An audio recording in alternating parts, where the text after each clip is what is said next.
हरे कृष्णा। तो आज बहुत ही विशेष तत्व के ऊपर हम चर्चा करने वाले हैं, वो है शिव तत्व।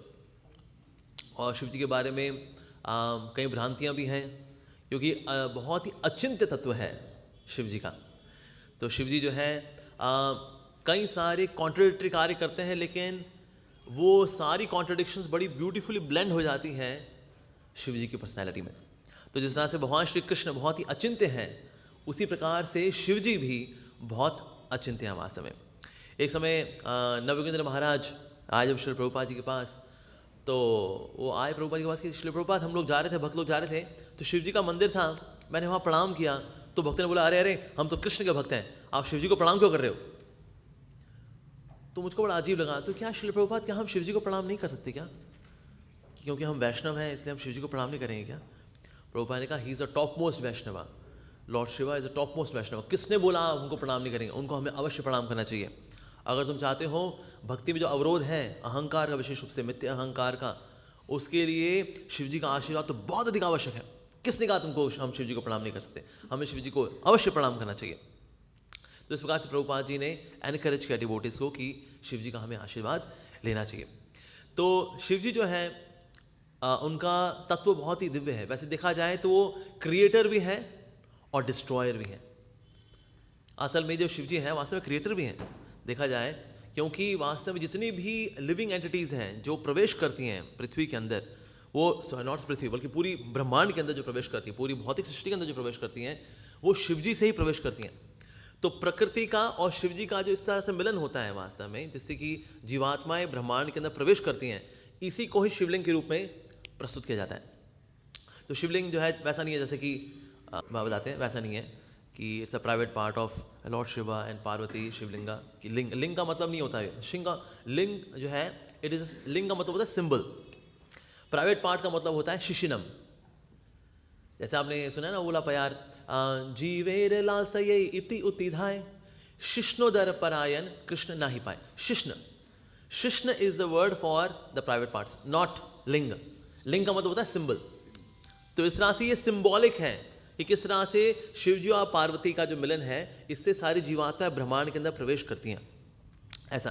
तो इस प्रकार से शिव जी का तत्व है बहुत ही यूनिक है। तो शिव तत्व है, तो ये जीव तत्व जैसा नहीं है, ये भगवत तत्व भी नहीं है और ये जीव तत्व भी नहीं है, ये बीच में तत्व है वास्तव में, ये बीच का तत्व है।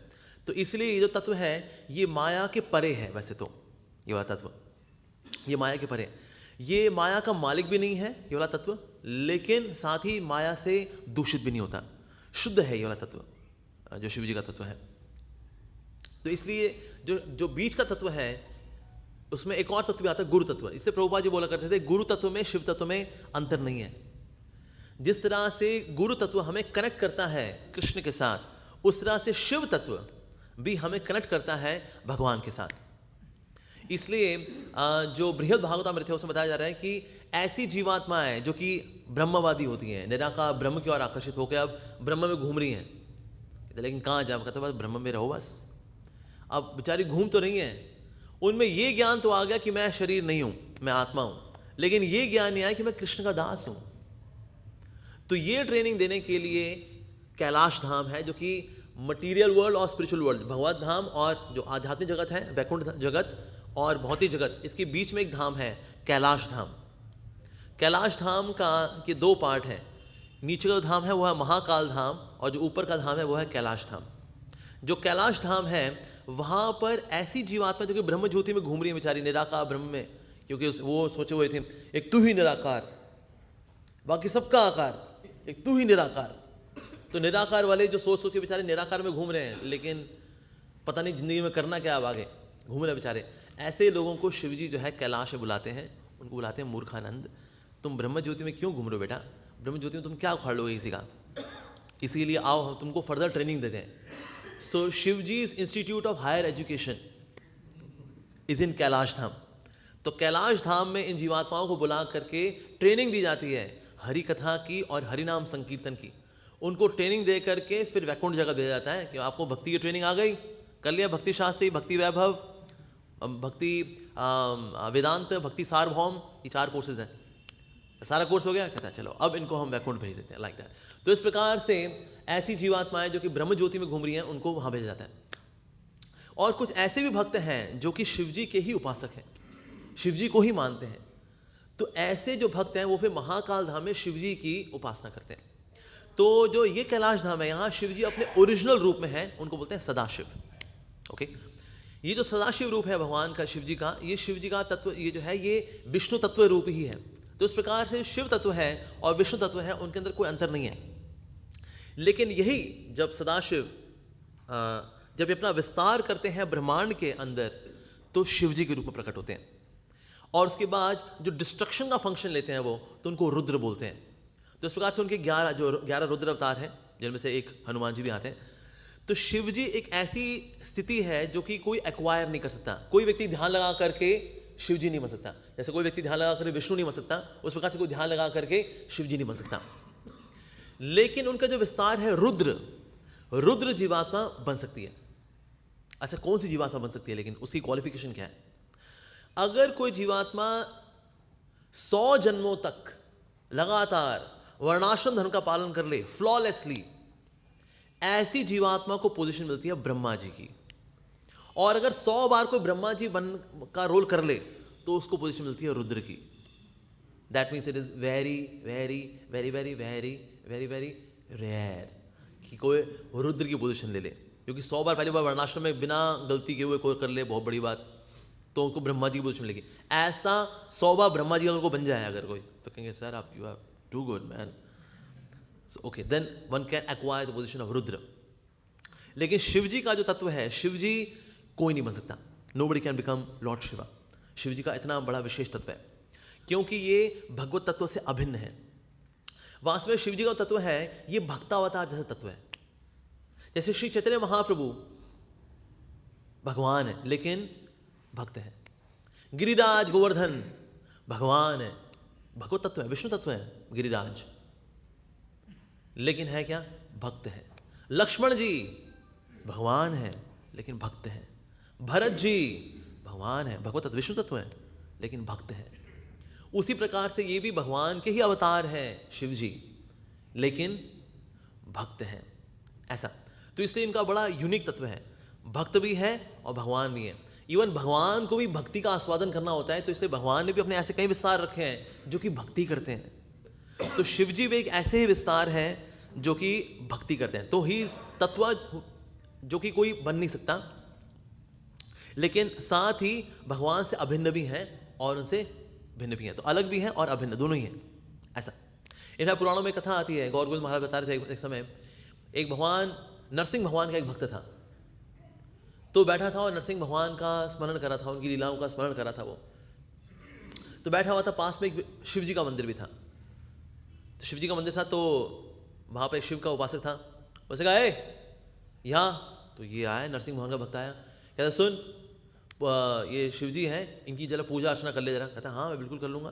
ठीक है, तो उन्होंने क्या किया, उनको जल अर्पित कर दिया, उनको प्रणाम कर दिया, शिव जी को प्रणाम किया, लगता है ऐसा किया। कहते तूने प्रणाम कर दिया ना, अब ये बोल कि जो शिव है वही मेरे आराध्य है, मेरे सब कुछ हैं, और बाकी जितने भी विष्णु अवतार हैं इसके सेवक हैं, ऐसा बोल। कहते लेकिन ऐसा है नहीं, ऐसा होता तो मैं बोल देता, लेकिन ऐसा है नहीं।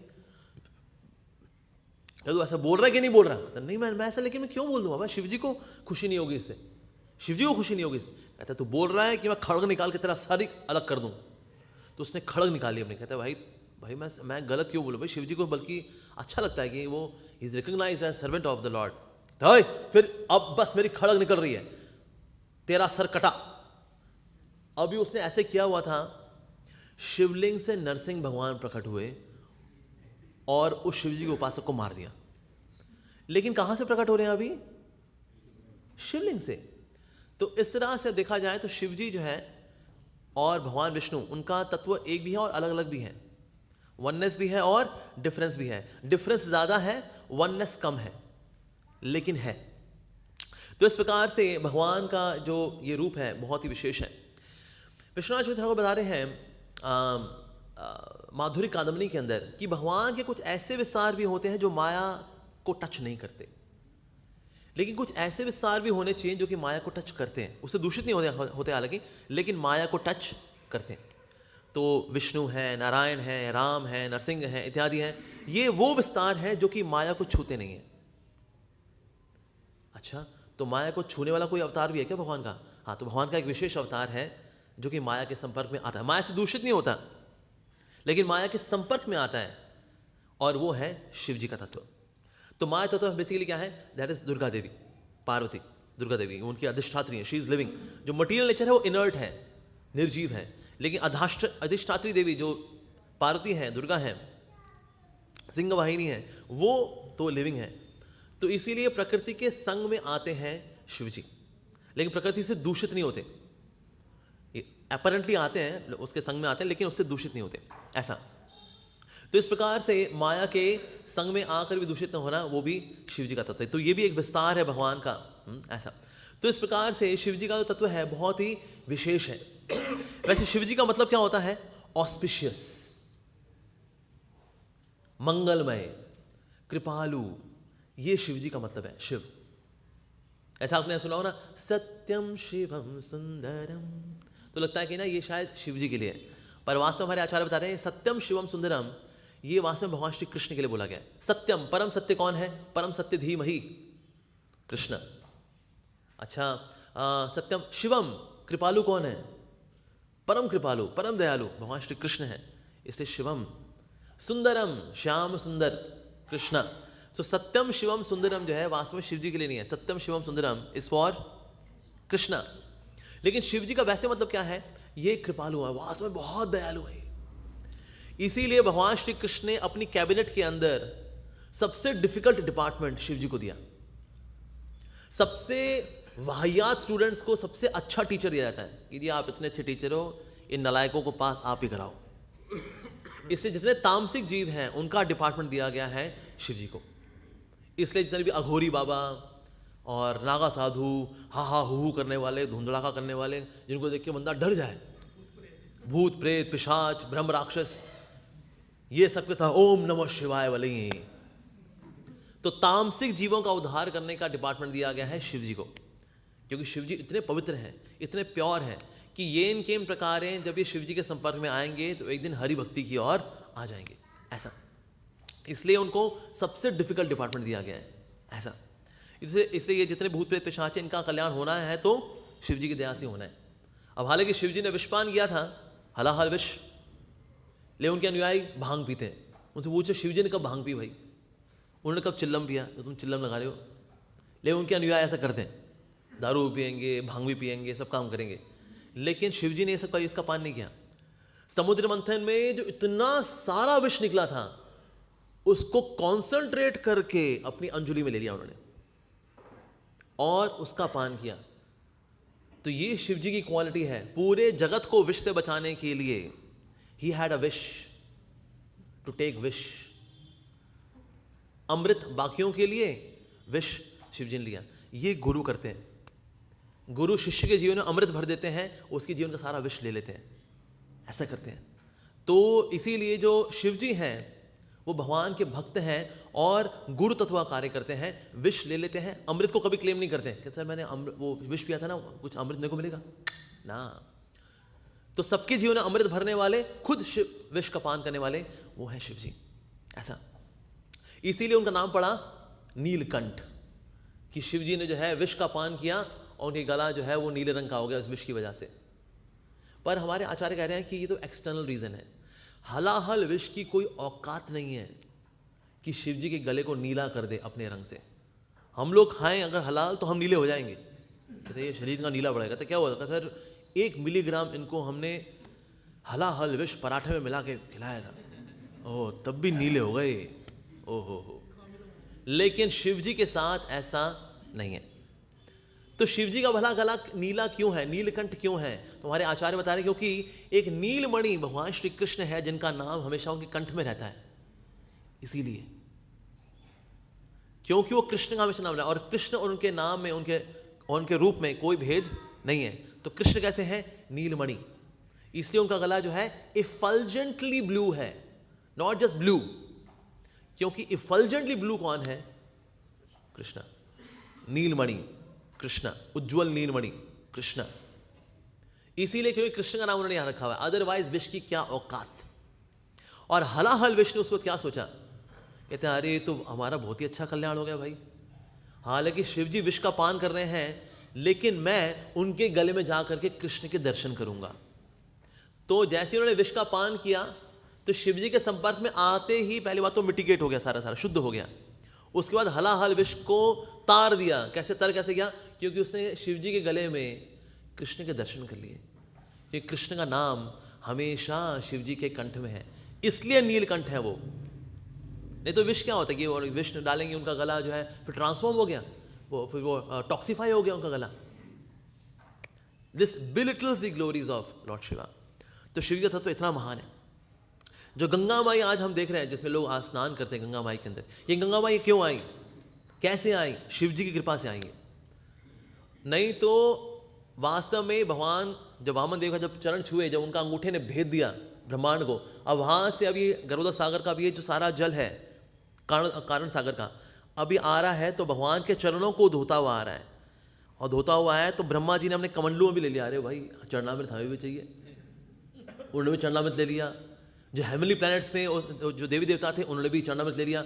अब इतना सारा अब ये चरणामृत आ रहा है। अब इसको लेकर कौन आ रहा है यहां पर? भागीरथ जी।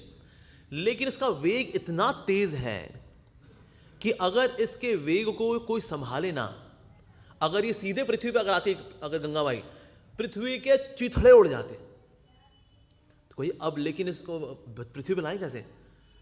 ये इम्पॉसिबल टास्क करेगा कौन? सबने तो भाई हल्के हल्के कमंडलू लगाया आपने, कोई उसमें लेकिन गया नहीं, क्योंकि वेग इतना तेज है गंगा माई का।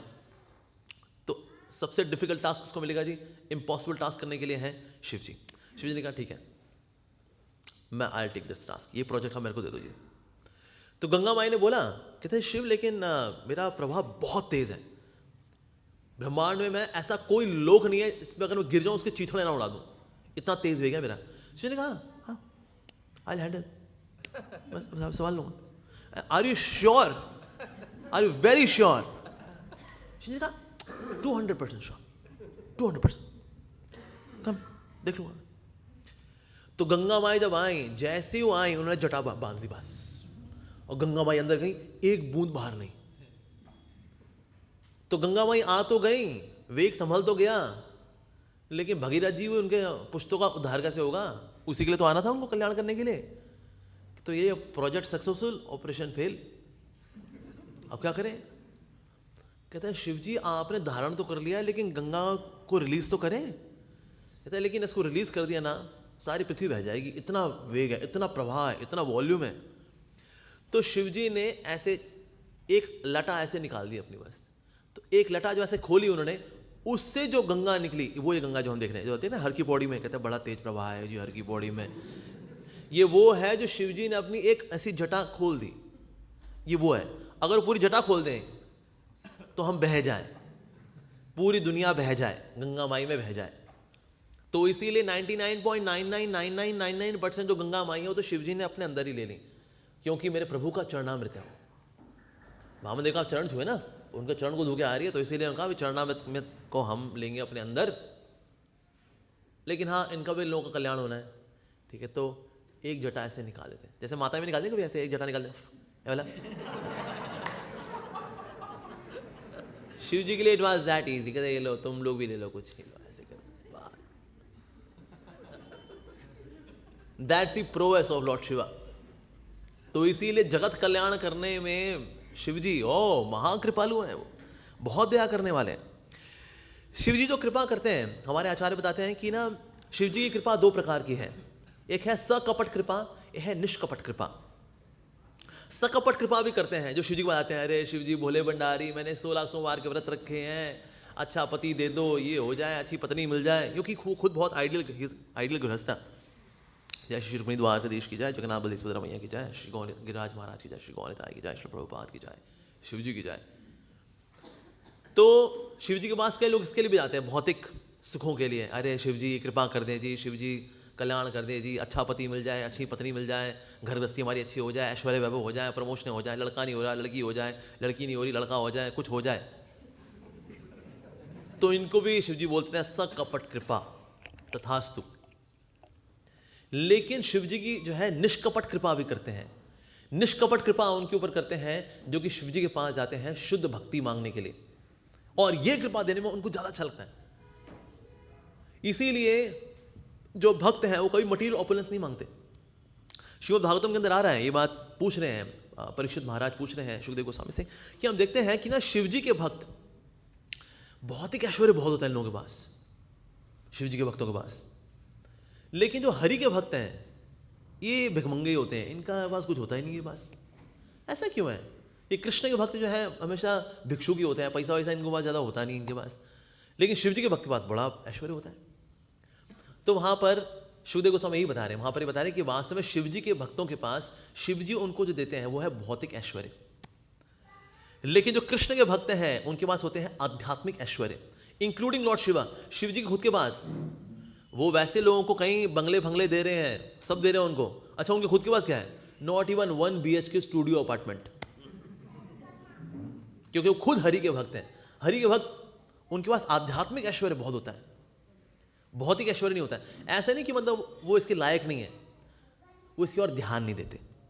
जैसे बड़ी फेमस कथा आप सबने सुनी हुई है कि एक समय जब उन्होंने गृह प्रवेश किया, पार्वती ने बोला भाई मैं आपकी सेवा करती हूँ, कुछ तो हो, देखिए अब घर परिवार हो गया है, 2 बच्चे हैं, कार्तिकेय है, गणेश है, कुछ तो घर गृहस्थी हो।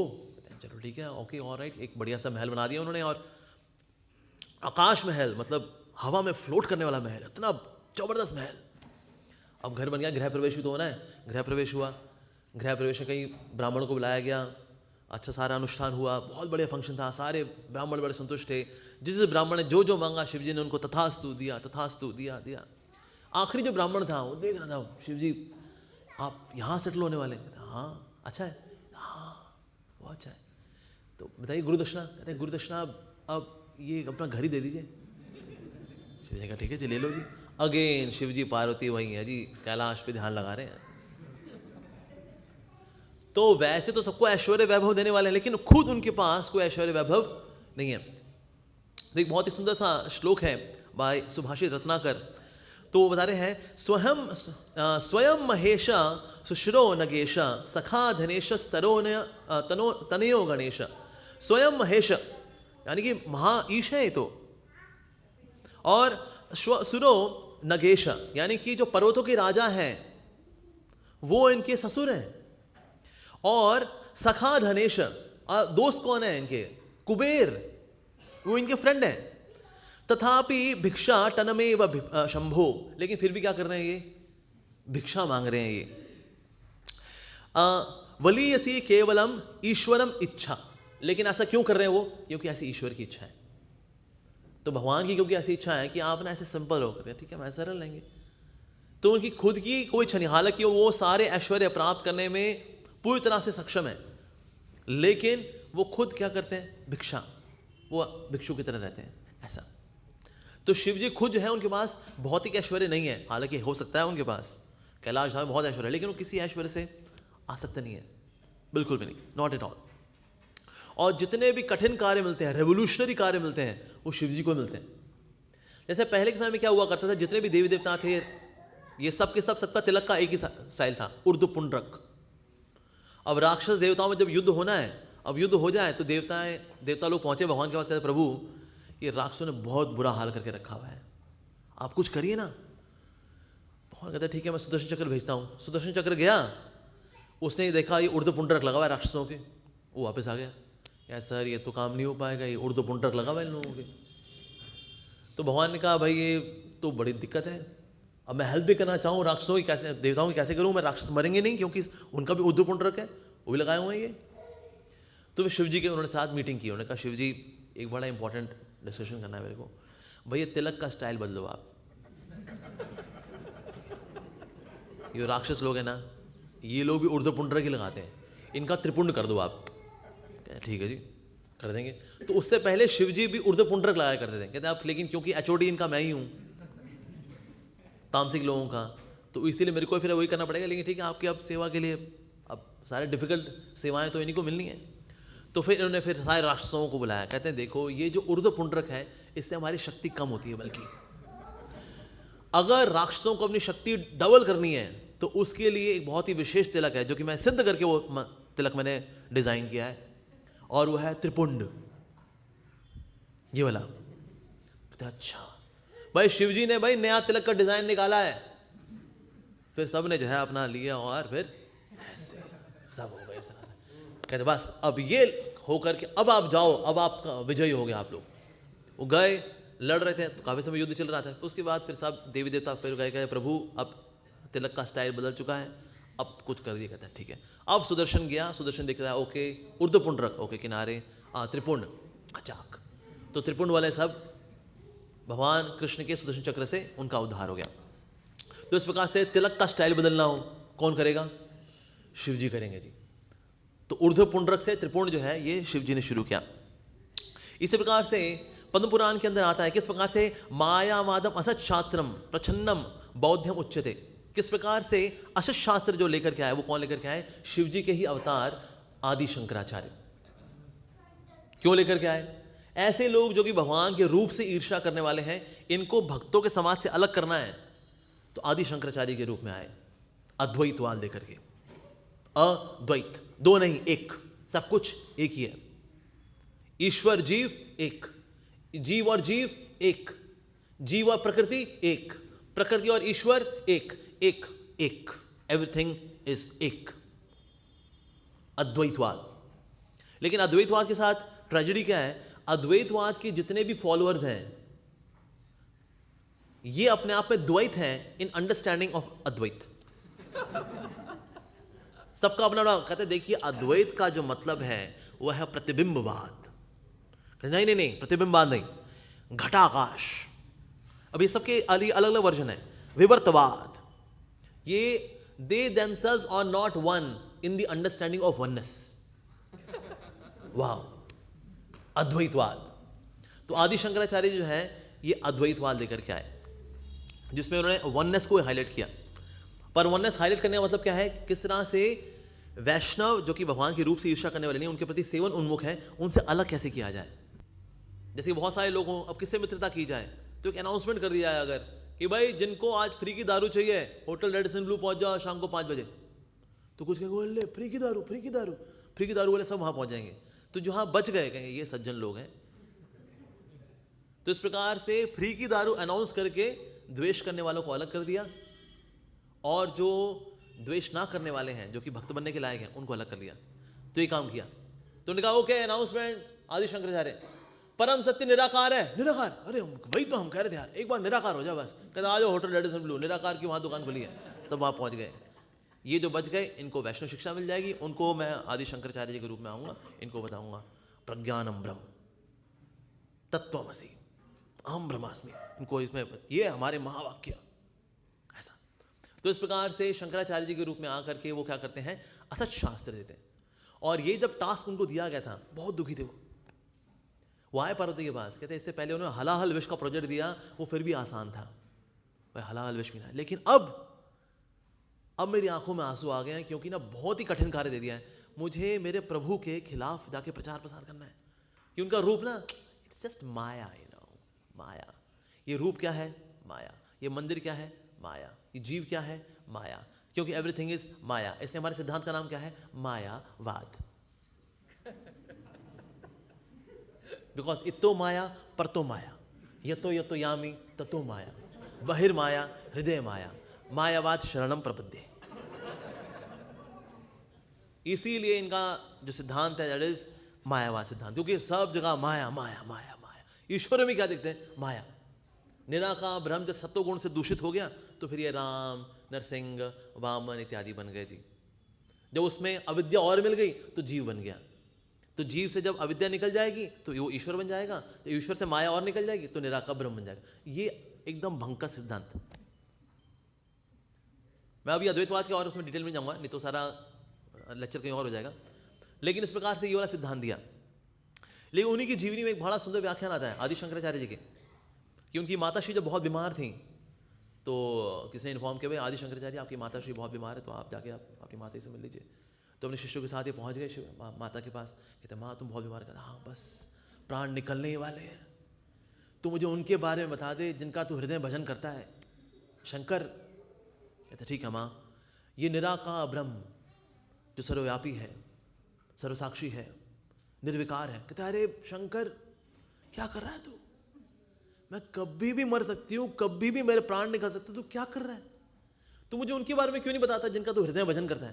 कहता ठीक है माँ, तो परमात्मा के बारे में सुन जो कि उपदिष्टा है, अनुमंता है। कहता अरे शंकर मेरे कभी भी प्राण निकल सकते, तू क्या कर रहा है, तू मुझे उनके बारे में क्यों नहीं बताता जिनका तू हृदय भजन करता है।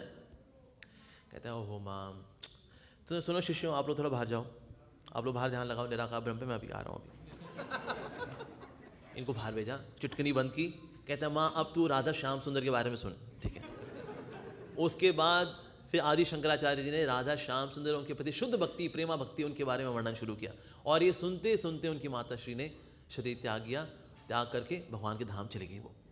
तो हृदय से तो आदि शंकराचार्य जी वैष्णव थे, भक्त थे भगवान के, लेकिन बाहर जो भगवान के रूप से द्वेष करने वाले हैं, ईर्ष्या करने वाले हैं, निराकार में घुसने वाले हैं, भगवान की सेवा के प्रति उन्मुख नहीं है, उनको अलग करने के लिए एक ये सिद्धांत देकर के आए अद्वैतवाद का, निराकारवाद का, कि निराकार ब्रह्म में किस प्रकार से एक होना है, विलीन होना है, मर्ज होना है, ये लेकर के आए।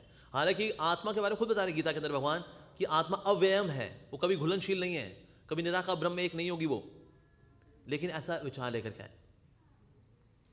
जैसे अपनी जो उनका शारीरिक भाष्य है शंकराचार्य जी का, उसके इंट्रोडक्शन में वो प्रार्थना कर रहे हैं कि मैं अभी शारीरिक भाष्य लिखने जा रहा हूँ वेदांत सूत्र के ऊपर, और मैं अपने गुरुदेव से प्रार्थना कर रहा हूँ, और मेरे गुरुदेव निराकार ब्रह्म से प्रकट हुए, मुझको आशीर्वाद दिया और वापस निराकार ब्रह्म में चले गए। इस बात को वैष्णव कहते हैं। इसका मतलब उनके गुरु निराकार ब्रह्म में एक नहीं हुए थे, तभी तो आए वापस।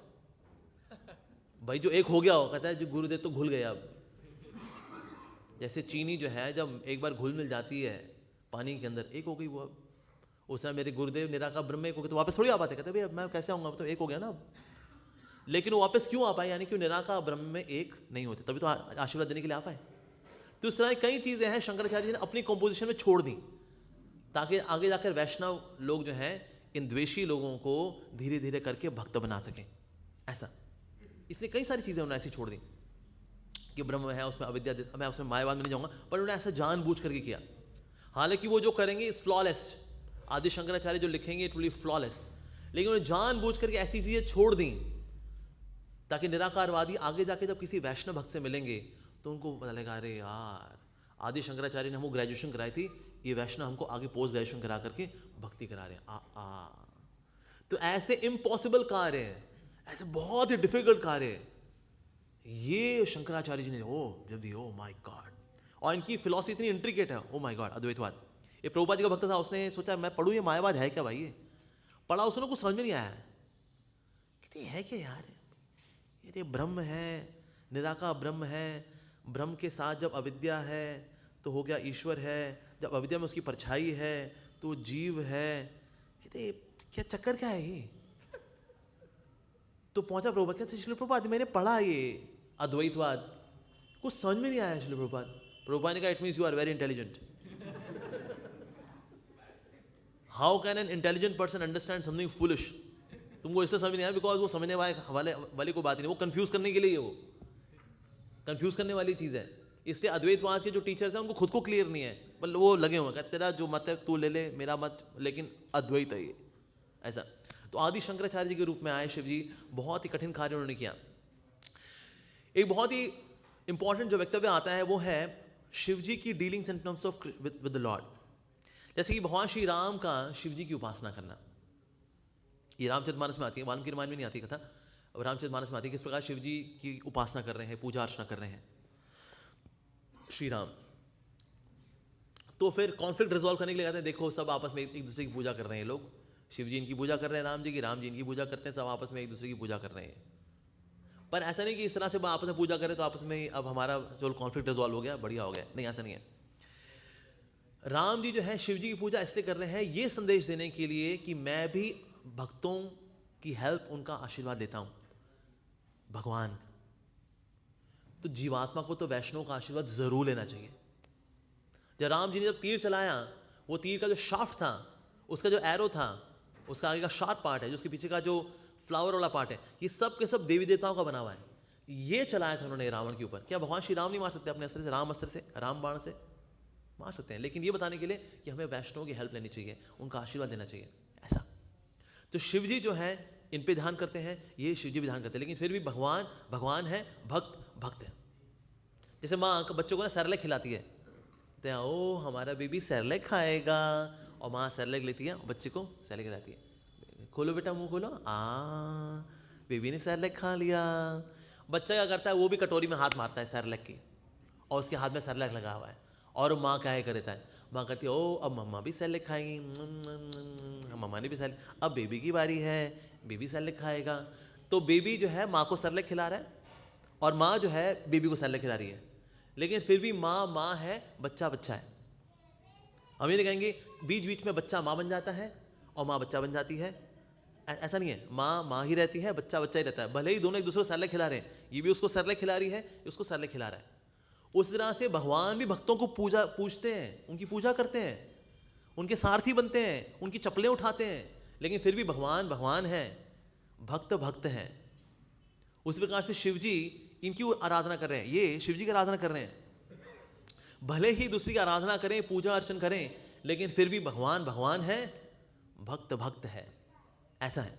तो इससे शिव जी कई बार ऐसे कार्य करते हैं कि वो युद्ध भी करेंगे। जैसे कि रामायण में कथा आती है कि जब ये हो गया कि कौन सर्वश्रेष्ठ है, परम कौन है भला, तो कहा ठीक है भाई, सिंपल है, दोनों का युद्ध करा लेते हैं, शिव जी और भगवान विष्णु का। बुलाओ जी विश्वकर्मा जी को, विश्वकर्मा जी सेम डिजाइन के 2 धनुष बनाए जाए, सेम डिजाइन के 2 धनुष बनाए गए, एक धनुष दे दिया गया विष्णु को, एक दे दिया गया शिव जी को। चलो जी on A mark get set go, round 1 ठक। पहले राउंड में जो है विष्णु ने शिव जी के सारे तीर काट दिए। उसके बाद जो नारायण अस्त्र है वो शिव जी के पास है, और शिव जी आगे चल रहे हैं, पीछे पीछे नारायण अस्त्र है। शिव जी जानबूझ के उन स्थानों पे गए जिन स्थानों पे लोग मानते थे शिव जी परम भगवान है। कोई अरे शिव जी, उनके पीछे नारायण अस्त्र, अरे ये क्या। जब ये हो गया, उन्होंने कहा हाँ भाई सारे भ्रमण हो गए, सब जगह कवर हो गई। उसके बाद शिव जी ने क्या किया, नारायण अस्त्र को प्रणाम कर दिया और चला गया। जो नारायण अस्त्र वो वहां से डिसअपीयर हो गया। लेकिन शिव जी अपना धनुष छोड़ के भागे थे।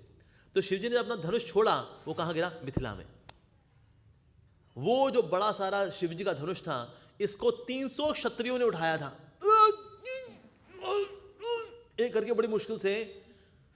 जो पूजनशाला थी जनक महाराज की, वहां रखा गया इसको। वहां रोज पूजा अर्चना होती थी कि ये किसका धनुष है भाई, ये शिव जी का धनुष है।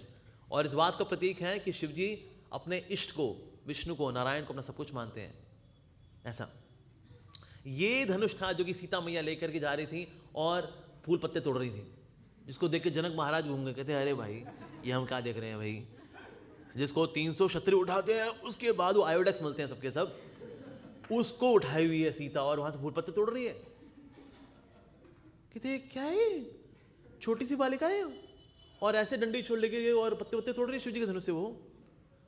तो फिर सब बोले देखिए तो अब साक्षात लक्ष्मी का स्वरूप ही है। कहते लक्ष्मी का स्वरूप है, फिर शादी किससे होगी इसकी, कहते हैं नारायण से होगी। अपना कहते हैं नारायण को कैसे लेके आएंगे, कहते हैं सिंपल बात है, ये शिव जी का धनुष है, 2 ही लोग उठा सकते हैं, या तो शिव जी खुद, दूसरे नारायण, और तो कोई उठा नहीं पाएगा। शिव जी आएंगे नहीं, वो जानते हैं भाई ये लक्ष्मी है, और क्योंकि लक्ष्मी को तो अपनी माता मानते हैं वो, तो फिर नारायण खुद ही आएंगे फिर।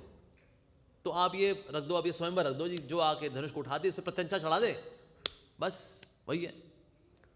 तो रावण शिव जी के भक्त वो भी आ गए थे, कई सारे आए, सबने लगाए, सबने कपड़े गंदे किए, आगे से गीले पीछे से पीले हुए। तो रावण आया, वाह तुम्हारे अंदर रीढ़ की हड्डी है जो तुम उठाओगे हैं, बिना नैपी पहन के आते हो, उठाते हो इसको, तुम्हारी ये शिव भक्त रावण उठाएगा, रावण। तो उसने प्रणाम किया और उठाया। जैसे उठाने लगा तो उसने उंगलियां अभी नीचे रख दी थी, उसने उंगलियां जब नीचे रख दी थी तो शिव जी ने कैलाश में देखा, कहते ये धनुष मैंने जो गिराया था ना, ये मैंने अपने प्रभु के लिए गिराया था, ये कहां से आ गया, ये कौन सा कैरेक्टर है बीच में स्क्रिप्ट में आ गए। तो शिव जी जो है अपने धनुष के अंदर प्रवेश कर गए और धनुष को इतना भारी कर दिया कि उसकी उंगलियां नीचे दब गई। शिव जी जितने भी राजा थे वो कर दे ले भाई, हमने उठाया, तू उनसे उठा लिया भाई। तो शिव जी ने हल्का सा रिलीज कर दिया, तो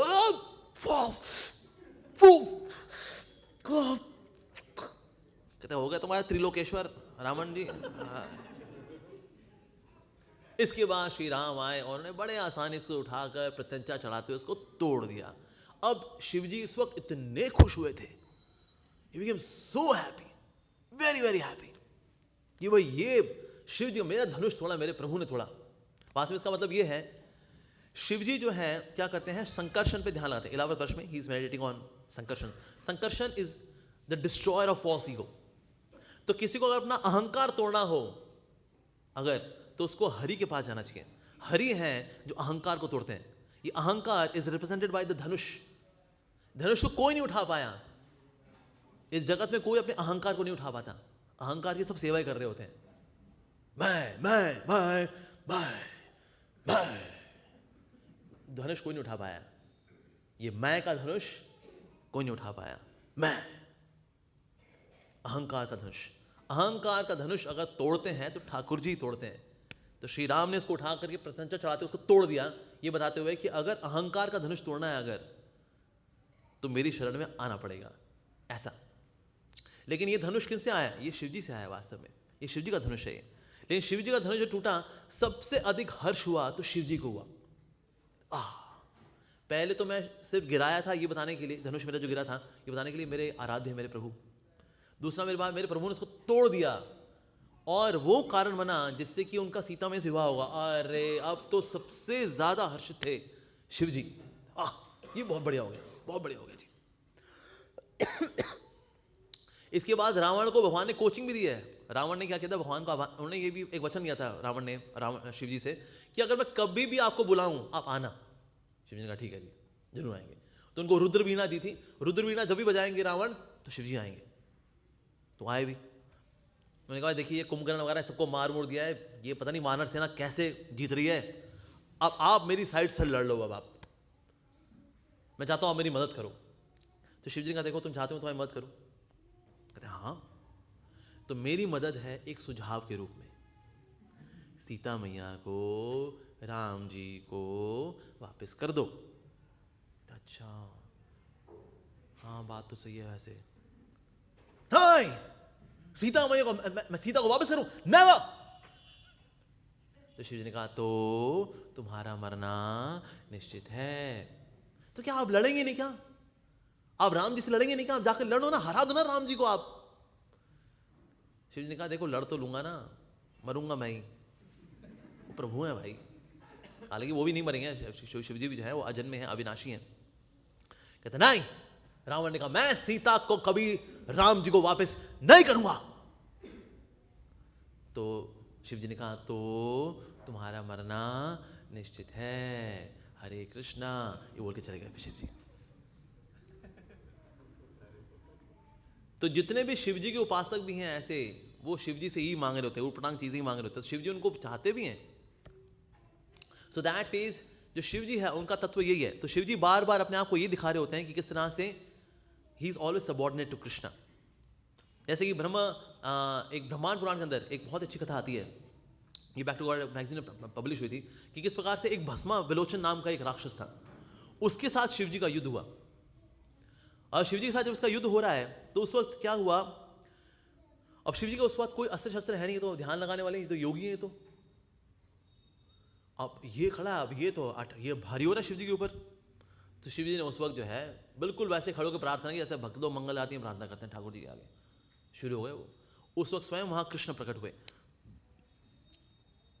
कृष्ण भगवान श्री कृष्ण ने अपने सुदर्शन चक्र से विस्तार किया त्रिशूल का, और वो दिया शिव जी को, और खुद अपना विस्तार किया नंदी के रूप में। नंदी जो है भगवान श्री कृष्ण का विस्तार है। कोई सोच सकता है ना भाई शिव जी ने भाई ये नंदी क्यों चुना, कोई और बढ़िया सा वाहन चुन लेते, कोई बढ़िया सा। भाई उनकी वाइफ का वाहन देखो शेर, ये चुन लेते पैंथर, लेपर्ड, वुल्फ, गोरिल्ला। लेकिन भगवान श्री कृष्ण ने विस्तार किया नंदी के रूप में। तो नंदी जो है वो इनके वाहन, लेकिन है कौन? कृष्ण। त्रिशूल कौन है? सुदर्शन चक्र का विस्तार है। इसे सुदर्शन रखते हैं, जो सुदर्शन चक्र है वो त्रिशूल के रूप में उनके साथ। तो हमेशा वो याद रखते हैं ये मेरे प्रभु ने मुझे गिफ्ट किया ये त्रिशूल। ये नंदी और कोई नहीं है, ये प्रभु का ही विस्तार है जो यहाँ पर है। तो इस प्रकार से हमेशा ऐसी लीला करते हैं जिससे कि पता लगता है कि किस प्रकार से कृष्ण उनके इष्ट हैं और ये उनके प्रेम भक्त हैं वास्तव में। जैसे भागवत में जो भस्मा बाणासुरी कथा भी आती है, उसमें सुदीक्षण नाम का एक कैरेक्टर है जो काशीराज का पुत्र है, और काशीराज को मार दिया भगवान ने। और उसके बाद उसने सुदीक्षण ने कि मैं शिवजी से प्रार्थना करके ऐसा मैं ब्रह्म राक्षस पैदा करूंगा कि जिसने भी मेरे पिताजी को मारा है ना उसको जाके मार देगा वो। तो शिवजी से प्रार्थना की, कहता आप मुझे ऐसा राक्षस दे दो कि वो जाए, ब्रह्म राक्षस वो जाए और उस व्यक्ति को मार जिसने मेरे पिताजी को मारा है।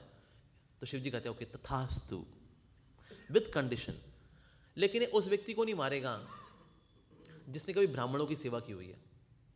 जो ब्राह्मणों को मानता है उसको नहीं मारेगा। और हम जानते हैं भगवान श्री कृष्ण क्या है, नमो ब्राह्मण देवाय गुरु ब्राह्मणताय च। तो ये भाई साहब गए ब्रह्म राक्षस, लेकिन जब ये वहां पर गए तो शिवजी तो भगवान को तो कुछ करेंगे नहीं, क्या कर सकते हैं, बल्कि सुदर्शन ने क्या किया, इसको भगा दिया। तो इसके साथ, इस ब्रह्म राक्षस के साथ एक कंडीशन ये भी थी कि अगर ये अपने प्रोजेक्ट में असफल नहीं हुआ तो जिसने इसको प्रोजेक्ट के लिए भेजा था ये उसको मार देगा। तो गए तो थे भाई साहब भगवान के, और भगवान को मारने के लिए तो पहली बात तो भगवान ब्राह्मणों की सेवा करते हैं तो इसे नहीं मार सकता, दूसरा प्रभु को वैसे कोई नहीं मार सकता। सुदर्शन ने वैसे इसको भगा दिया। तो भाई वापस आया, कहता है सुदर्शन मैं अब प्रोजेक्ट में फेल हुआ हूं, इसका मतलब मैं तुमको ही खाऊंगा अब। सुदर्शन गया, सबको पता लग गया लो जी। जब ज्वर की बात भी आई तो इसने तो शिव ज्वर भी हुआ, लेकिन शिव ज्वर को मिटिगेट किसने किया, विष्णु ज्वर ने। 10th कैंटो में जो कथा आती है। तो इस प्रकार से कई ऐसी लीलाएं करते हैं महादेव जी जहां ये बताते कि ना मैं तो प्रभु का दास हूं, और जहां पर भी सेवा करेंगे he will act like a gate keeper. जैसे Chakleshwar Mahadev as a gate keeper, as Bhuteshwar Mahadev इन मथुरा, कुंडेश्वर महादेव राधा कुंड में। हम जहां भी देखते हैं Shivji is there always as a gate keeper, as Chakleshwar Mahadev, Bhuteshwar Mahadev, कामेवन में कामेश्वर महादेव, वृंदावन में गोपेश्वर महादेव। इनफैक्ट हमारे आचार्य कहते हैं कि शिवजी का जो ओरिजिनल फॉर्म है दैट इज गोपेश्वर महादेव। अच्छा, गोपेश्वर की उन्होंने लीला कैसे की है, बड़ी सुंदर लीला है शिव जी की। उनकी बड़ी इच्छा थी कि भाई हम भी रासलीला में भाग लें, लेकिन रासलीला में तो पुरुष तो एक ही है, भगवान श्री कृष्ण, तो इसीलिए गोपी रूप लेना पड़ेगा। तो इसीलिए उन्होंने यमुना माई से प्रार्थना की, कुछ जगह लिखा है उन्होंने योग माई से प्रार्थना की, तो उनका ये गोपी स्वरूप उनको प्राप्त हो गया। उनको थोड़ी ट्रेनिंग भी दी गई, कैसे स्टेप किया था, 1 2 3 3 1 1 1 2 1 2 3 3 1 1 1 2, थोड़ी ट्रेनिंग देकर के भेजा ऐसे डांस करना है। तो ये भी रासलीला में आ गए, डांस करें।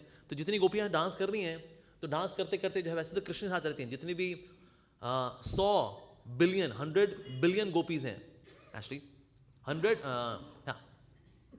100 करोड़ गोपियां हैं, सॉरी 100 ग्रुप्स थे और हर एक ग्रुप में 100 करोड़ गोपी थी। सो 10,000 करोड़ गोपियां हैं बेसिकली। 10,000 करोड़ गोपियों के साथ 10,000 करोड़ कृष्ण के रूप हैं जो नृत्य कर रहे हैं। तो उनमें अब एक और गोपी भी आ गई, गोपेश्वर महादेव, तो भी नृत्य कर रहे हैं। तो हर गोपी के साथ कृष्ण है, नृत्य कर रहे हैं, वेरी गुड, डांस कर रहे हैं। लेकिन डांस करते करते देखा ये लंबी चौड़ी गोपी कैसे आई है बीच में। कहते इतनी चौड़ी गोपी तो हमने कभी देखी नहीं, इतनी लंबी चौड़ी गोपी कैसे आ गई। कहते कौन है।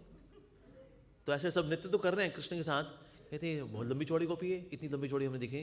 कहते सब छोटी छोटी हम लोग, ये तो बहुत लंबी चौड़ी है। तो सब नृत्य तो कर रही है लेकिन डाउट कर रही है ये कौन आ गया बीच में। ये कहते एक रुक जाए, ये ना ये घुसपैठिया है कोई ना कोई। तो सारी गोपियां जो हैं उन पर टूट पड़ी, उनको पीटना शुरू कर दिया। तू कहां से आई है, तू इतनी लंबी चौड़ी गोपी कभी होती नहीं है, कोई गोपी झिम गई आज तक, तू इतनी लंबी चौड़ी, तू कैसे आई, कहां से आई तू। सब पकड़ लिया उनको। तो कृष्ण ने उनको रुकाया, रुक रुक रुक रुक रुक रुक रुक भाई, ये मेरे शुद्ध भक्त हैं शिवजी। कहते ये शिवजी, तो उन्होंने देखा हाँ पूरा, कहते अरे तो शिवारे शिवजी, और सबने प्रणाम प्रणाम किया। पर शिवजी बड़े खुश थे कि मेरे को प्रभु के दर्शन भी हो गए, साथ में गोपियों का आशीर्वाद भी मिल गया मेरे को। तो इस प्रकार से उनका नाम है गोपेश्वर महादेव। तो कुछ लोग इसका मीनिंग मानते हैं गोपियों के ईश्वर महादेव। क्यों? क्योंकि गोपियां जो है महादेव से प्रार्थना करती हैं कि हमको कृष्ण जो है पति के रूप में प्राप्त हो।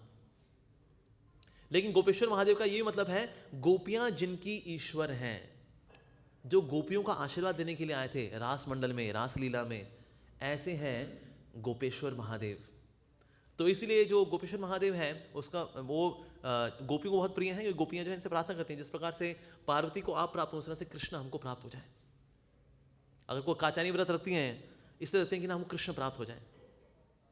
तो इस प्रकार से जो है Gopeshwar Mahadev is the original form. In fact जितने भी रूप हैं उनकी ओरिजिनल फॉर्म वृंदावन में ही है।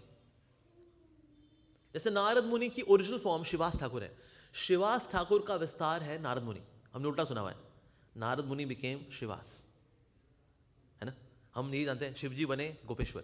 Actually original form of Lord Shiva is as a गोपी, गोपेश्वर महादेव, ऐसा है। तो इसलिए जितने भी ये कार्य करते हैं तो ये यही बता रहे होते हैं कि किस प्रकार से मैं वास्तव में प्रभु का दास हूं। एक समय रासलीला के समय में श्रीमती राधा रानी ने पूछा कृष्ण से, नृत्य करते करते सवाल पूछ रही है, तो उन्हें शिव जी के बारे में प्रश्न पूछा कि ऐसा क्यों कि ना ये शिव जी राख मलते हैं अपने ऊपर, ऐसा क्यों इनके पंचमुख हैं, इनकी 3 आंखें हैं, इनकी दिगंबर वेश में रहते हैं हमेशा, कि जिनकी दिगंबर मतलब जिसने दिशाएं धारण की हुई हैं एज क्लॉथ, कपड़े के रूप में और कुछ नहीं है, दिशाएं, तो उसको बोलते दिगंबर। जटाएं भी हैं इनकी, ये सांप भी पहनते हैं गले के अंदर, इनका वाहन जो है वो बैल सा है, शमशान में रहते हैं ये, और धतूरा फूल वगैरह होते हैं जिसमें कोई खुशबू नहीं होती, बड़ा अजीब से फूल होते हैं, वो इनको अर्पित होते हैं। ऐसा क्यों? तो भगवान श्री कृष्ण जो है अब ग्लोरीफाई कर रहे हैं। ये आती है ब्रह्म वैवर्त पुराण में कथा आती है। तो अब शिव जी की प्रशंसा कर रहे हैं भगवान श्री कृष्ण। तो भगवान श्री कृष्ण बताते हैं कि वास्तव में उनका राख मलना क्या है। ये राख कोई साधारण राख नहीं है कि कोई कागज वगैरह लिए उसको जलाया तो राख वाख मल ली। ये वो राख है जब भगवान के भक्त जब समाधि लीन होते हैं, या उनको अग्नि दी जाती है भगवान के शुद्ध भक्तों को, उसके बाद अब ये जो राख होती है इसको मलते हैं। वो कपाल धारण भी करते हैं। हमने देखा होगा शिव जी जो है अक्सर उन्होंने खोपड़ियाँ के हार भी उन्होंने पहने होते हैं महाकाल रूप में। ये कौन सी खोपड़ियाँ हैं? उन्होंने वही वैसे ही उठा ली खोपड़ी, अक्कड़ बक्कड़ बम्बे वगैरह ये वो बोलिया ना ना ना, ये असल में ये वो अवशेष हैं जो कि भगवान के शुद्ध भक्तों के हैं। जब भगवान के भक्त अपना जीवन भर सेवा करने के बाद जब शरीर त्यागते हैं तो उनका वो दिव्य शरीर से बचे हुए जो उनके अंग बचे हुए हैं उनको जो है माला के रूप में धारण करते हैं कि वैष्णव, ये भगवान के शुद्ध भक्त हैं, वैष्णवों को धारण किया हुआ शिव जी ने। तो इस प्रकार से वो धारण करते हैं। और उनके पंचमुख क्यों हैं? क्योंकि उन्होंने भगवान से बोला कि प्रभु एक मुख से ना मैं आप जी भर के आपको गुणगान नहीं कर पाता, मुझको ना 5 मुख दीजिए ताकि मैं 5 मुखों से आपका गुणगान करूं। मुझको आप 10 कान दीजिए ताकि मैं और आपके बारे में सुन सकूं, ऐसा। और ये 2 नेत्र कम पड़ते हैं, मुझको एक और नेत्र दे दीजिए आप, 3 नेत्र, तो निहार सकूं। तो कुल मिला कितने नेत्र हो गए उनके? वैसे बोलते हैं 3 नेत्र हैं शिव जी, पर असल में 3 नेत्र नहीं है, 15 नेत्र हैं उनके, बिकॉज 5 into 3 कितने हो गए? 15। सो ही हैज गॉट 15 आईज, ऐसा। तो शास्त्रों में ऐसे भी आता है जो सत्वगुणी लोग हैं उनको अपनी राइट आई से उनका कल्याण करते हैं, उन पर कृपा करते हैं अपनी राइट आई से। अपनी लेफ्ट आई से जो रजोगुणी लोग हैं उनका कल्याण करते हैं, और जो तमोगुणी हैं उनका कल्याण करते हैं वो अपनी तीसरी आंख से, ऐसा। हालांकि तीसरी आंख से उन्होंने कामदेव को भी जलाया, उन्होंने उसको अनंग कर दिया, उसको बॉडीलेस कर दिया उसको। तो कुछ ऐसे लोग हैं जो कि शिव जी के बारे में नहीं जानते वास्तव में, जो उनको बताते हैं well Lord Shiva is nothingness, I am slave of Lord Shiva and I am slave of nothingness. वाह क्या बात है। पर Lord Shiva is not nothingness, ये वास्तव में उनका अपमान है शिव जी का, उनको नथिंगनेस बताना कि well he is just nothingness. उनमें मटीरियली देयर इज नथिंग, पर चिन्मय रूप से स्पिरिचुअली ही इज सच्चिदानंद। शिव जी सच्चिदानंद, he is not nothing, he is सत, ही इज चित, ही इज आनंद पर्सोनिफाइड, ऐसे है शिव जी। तो इसीलिए उनके 5 मुख हैं, 5 मुखों से अपनी जो 15 आंखें हैं इससे भगवान को निहारते हैं वो। अपनी 10 आंखों से, एक्सक्यूज मी, अपने 10 कानों से भगवान के बारे में सुनते हैं वो, और 5 मुखों से भगवान का गुणगान करते हैं वो। इसीलिए जो है उनकी इस प्रकार से। अच्छा, उनके जटाएं क्यों हैं? जटाएं जो है वास्तव में उनकी जटाएं भी सिंपल नहीं है, जटाएं उनकी येलो कलर की हैं, येलो इफल्जेंट कलर की। शिव जी खुद जो है एज सदाशिव इज गोल्डन। जब वो रुद्र रूप में आते हैं then he has got crimson red colour. आप देखा बहुत एक डार्क कलर का रेड कलर होता है, वैसा कलर है शिव जी का when he comes as Rudra. पर सदाशिव के रूप में he is golden in complexion. Why? शुद्ध भक्ति का कलर क्या है? राधा रानी का colour is golden, so is golden in complexion as Sadashiv. अच्छा, उन्होंने सर्प क्यों धारण किए हैं वास्तव में? क्योंकि सर्प ये और कोई साधारण सर्प नहीं है, ये है संकर्षण। ये संकर्षण जी का ही रूप है जो कि उन्होंने अपने गले में धारण किया हुआ है शिव जी ने, ऐसा। और साथ ही जो वाहन है मैंने बताया नंदी है, क्यों? क्योंकि वो उनका उन्होंने विस्तार किया। शमशान में इतने तामसिक लोग हैं, उनका कल्याण करने के लिए वो शमशान में है। और धतूरा फूल जिसमें कोई खुशबू नहीं होती, वो क्यों है? क्योंकि जितनी खुशबू वाले फूल हैं उन्होंने कृष्ण को अर्पित कर दिए। जिन फूलों में खुशबू है शिव जी ने कृष्ण को अर्पित कर दिए। और ऐसे फूल जो बच गए जो कि जिनमें कोई खुशबू नहीं होती, कहते हैं बस ये मेरे लिए हो गए, ठीक है। हाँ, तो अच्छी से अच्छी चीज़ उन्होंने कृष्ण को अर्पित की है, बाकी अपने रखा ऐसा। तो इसलिए धतूरा फूल वगैरह वो ऐसा वो अपने पास रखते हैं। तो जो शिवरात्रि है, शिवरात्रि ये जो ओकेजन है, ये शिव जी का जन्म का नहीं है। शिव जी तो अजन्मे हैं, अविनाशी हैं, उनका जन्म नहीं होता ऐसा। हालांकि भगवान कृष्ण का जन्म भी नहीं होता, वो भी प्रकट होते हैं लीला करने के लिए। तो कुछ लोग ये मानते हैं वह शिव जी श्रेष्ठ हैं क्योंकि ना शिव जी अजन्मे हैं, ऐसा नहीं है। तो शिव जी जो है वास्तव में अजन्मे हैं, नो डाउट, और अविनाशी है वो। ये शिवरात्रि जो है it's the occasion of the marriage of Parvati and Lord Shiva. शक्ति और शक्तिमान का आपस में जो विवाह होना है शिव जी का पार्वती का, ये वो प्रसंग है ऐसा। किस प्रकार से उनकी शादी हुई, बहुत धूमधाम से उनकी शादी हुई है। और ये वो मैरिज है जब सती के रूप में थी। सती ने जब डाउट किया था श्री राम के ऊपर कि अरे कैसे प्रभु हैं, स्त्री का वेले विलाप कर रहे हैं, ओ सीते सीते है, प्रभु कैसे हो सकते हैं? शिव जी ने कहा पार्वती डाउट नहीं करते, प्रभु लीला कर रहे हैं ना, डाउट नहीं करते, डोंट डाउट। कहते अच्छा ओके। गुरु को कुछ बोले ना, डाउट नहीं करना चाहिए। पति कुछ बोले डाउट नहीं करना चाहिए। अभी फिर भी डाउट था उनको, तो शिव जी तो आप ध्यान लगाएं, तो उन्होंने कहा देख लेती हूँ। तो गई श्री राम जी के पास, सीता मैया का रूप धरे गई, कहते हे प्रभु मैं यहाँ हूँ।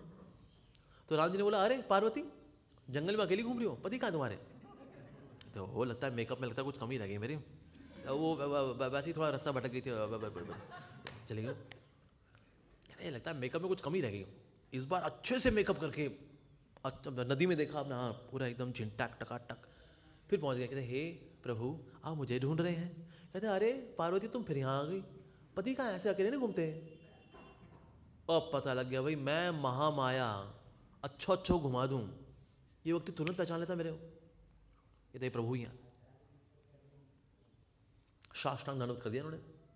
उसके बाद ये आ गई, वापस आ गई, पांचांग दंडवत किया, साष्टांग नहीं पांचांग दंडवत करिए। फिर वापस पहुंची शिव जी के पास।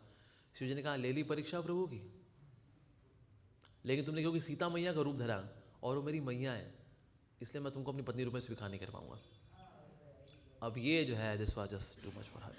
तो एक तो कथा ये भी आती है, दूसरा दक्षी कथा भी आती है, वेयर शी बर्न्ड हरसेल्फ, और फिर दोबारा से उन्होंने तपस्या करके प्राप्त किया शिव जी को अपने पति के रूप में।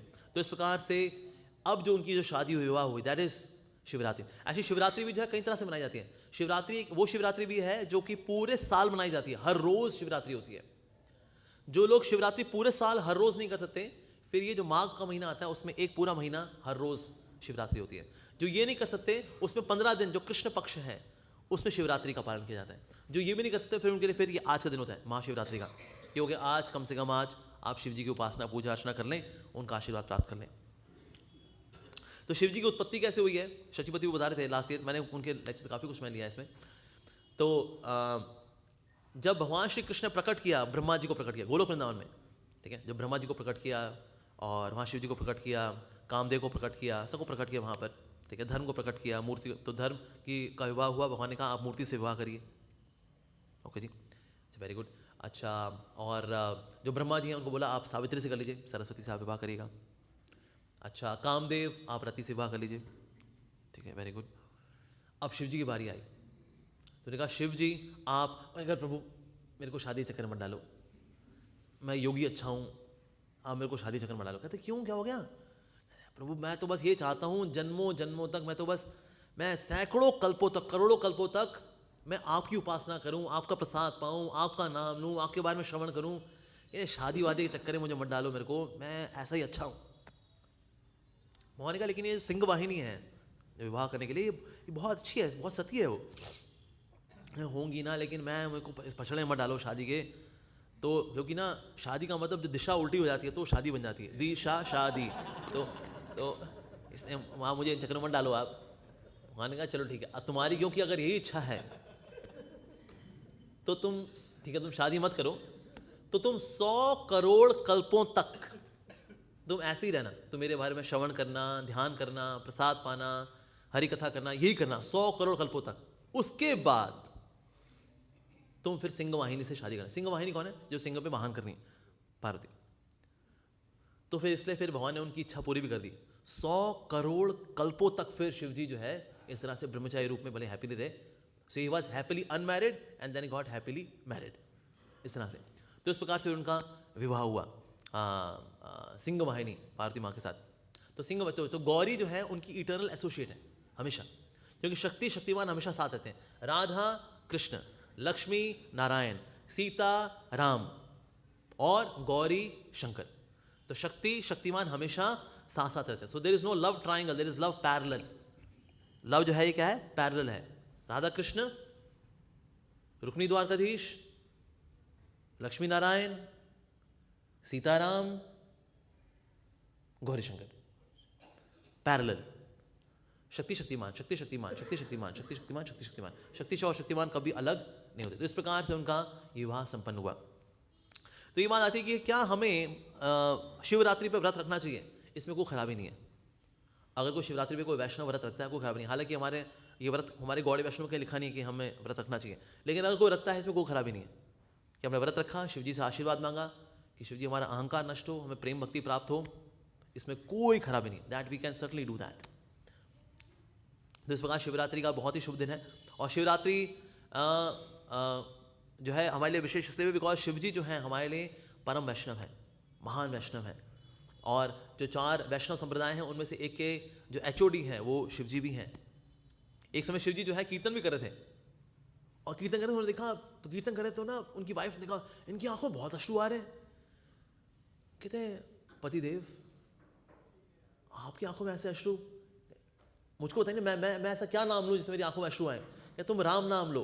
ठीक है, तो ये अब राम नाम का कीर्तन करने लगे, लेकिन इनकी आंखों में अश्रु नहीं आ रहे। कहते पतिदेव मेरी आंखों में अश्रु नहीं आ रहे, कीर्तन कर रही हूँ, डांस कर रही हूँ, लेकिन अश्रु नहीं आ रहे। कहते अच्छा ऐसा करो फिर तुम कृष्ण नाम ले लो, फिर कृष्ण नाम लो।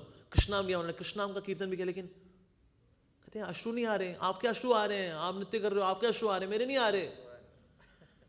क्या ठीक है, फिर जो मैं नाम ले रहा हूँ ना तो भी वही नाम ले ले, फिर तुम गौरंगा नाम लो। और फिर पार्वती मैया ने भी और शिव जी ने भी, दोनों ने मिलकर के गौरंग नाम का कीर्तन किया।